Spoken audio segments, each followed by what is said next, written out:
अस्सलाम वालेकुम। Welcome to टेक्नोफाइल।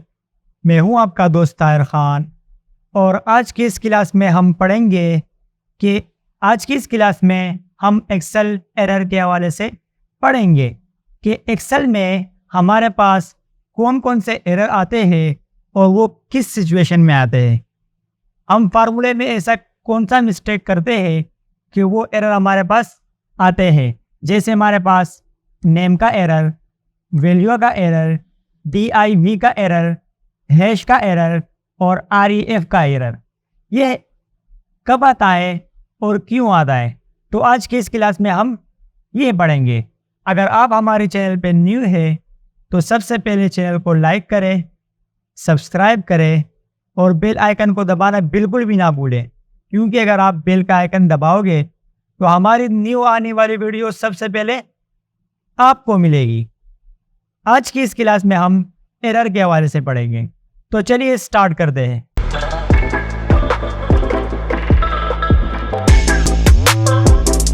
सबसे पहला एरर हमारे पास है नेम का एरर। ये एरर कब और क्यों आता है? ये एरर हमारे पास तब आता है जब आप कोई फार्मूला अप्लाई करते हो और फार्मूले में आपसे स्पेलिंग का मिस्टेक हो, तब ये एरर आता है। जब अब मैं यहाँ पे एक फार्मूला अप्लाई कर रहा हूँ, is equal sum break start value select comma second value select bracket off और इंटर, तो हमारे पास ये करेक्ट आता है। अगर यहाँ पे मुझसे मिस्टेक हो जाए स्पेलिंग का, तो फिर हमारे पास एरर आएगा नेम का आपके सामने। इस एरर को ख़त्म करने के लिए आपने सबसे पहले अपनी स्पेलिंग को देखनी है, अदरवाइज ये एरर नहीं आएगा। यहाँ पे मैंने एन की जगह एम लिखा, तो यहाँ पे हमारे पास आएगा वैल्यू।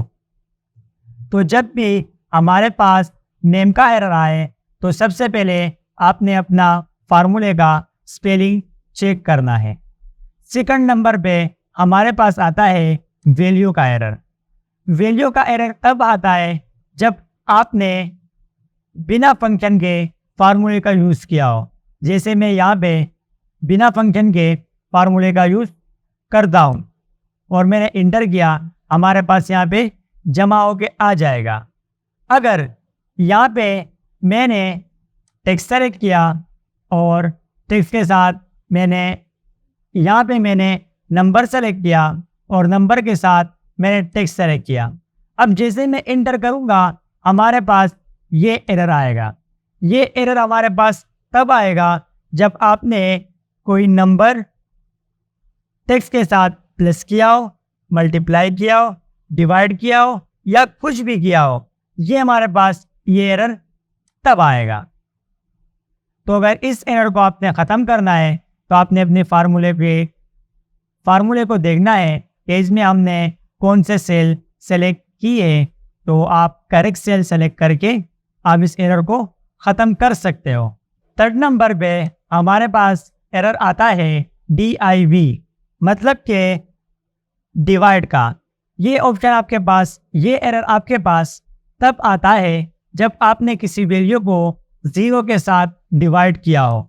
अब मैं यहाँ पे अप्लाई कर रहा हूँ इज इक्वल, और इस वैल्यू को मैंने डिवाइड किया है 0 के साथ और मैं इंटर करता हूँ, तो यहाँ पे हमारे पास ये एरर आएगा। या आपने अपनी शीट में किसी भी वैल्यू को डिवाइड किया हो और वो वैल्यू आपसे डिलीट हो जाए, तो तब भी ये एरर हमारे पास आता है। ये एरर तब आता है जब आपकी वैल्यू किसी भी 0 के साथ डिवाइड हुआ हो, अदरवाइज ये एरर आपकी एक्सेल फाइल में नहीं आएगा। फिर हमारे पास एक्सेल में एक और एरर आता है हैश का। ये एरर हमारे पास क्यों और कब आता है?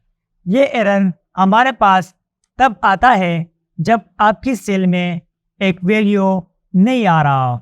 जैसे आपकी सेल में एक नंबर नहीं आ रहा, तो आपके पास ये एरर आएगा। जैसे कि मैं यहाँ पे डेट लिख रहा हूँ और इसी डेट को मैंने आगे ड्रैग किया, तो आपके पास ये एरर आएगा। ये एरर हमारे पास तब आएगा जब आपकी वैल्यू सेल में नहीं आ रहा हो। अगर आपने इस एरर को ख़त्म करना है तो कॉलम को सेलेक्ट करके यहाँ पे डबल प्रेस करो। जैसे ही डबल प्रेस करोगे ये एरर ख़त्म हो जाएगा। फिर हमारे पास यहाँ पे एक और एरर आता है, एक और एरर आता है जो हमारे पास इस टाइप का होता है। ये एरर क्यों और कब आता है? ये एरर हमारे पास तब आता है अगर आपके पास एक डेटा में आपने एक कॉलम को लिया हो और वो कॉलम आप डिलीट कर दो, तो उसी हालत में आपके पास ये एरर आता है। जैसे मैंने यहाँ पे लिखा is equal sum break start, ये column select comma second column select enter. अब ये कॉलम हमने डिलीट की, तब आपके पास REF वाला एरर आएगा।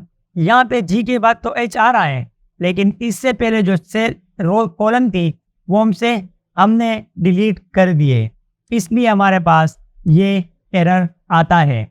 अदरवाइज ये एरर हमारे पास नहीं आएगा। तो आज का ये क्लास बहुत ही इम्पोर्टेंट है, क्योंकि एक्सेल यूज़र को ये पता होना चाहिए कि कौन सा एरर कब आता है, क्यों आता है और उसको हम सोल्व कैसे करेंगे। तो उम्मीद है कि आपको आज की क्लास समझ में आई होगी। चैनल को सब्सक्राइब करना बिल्कुल भी ना भूलें। शुक्रिया।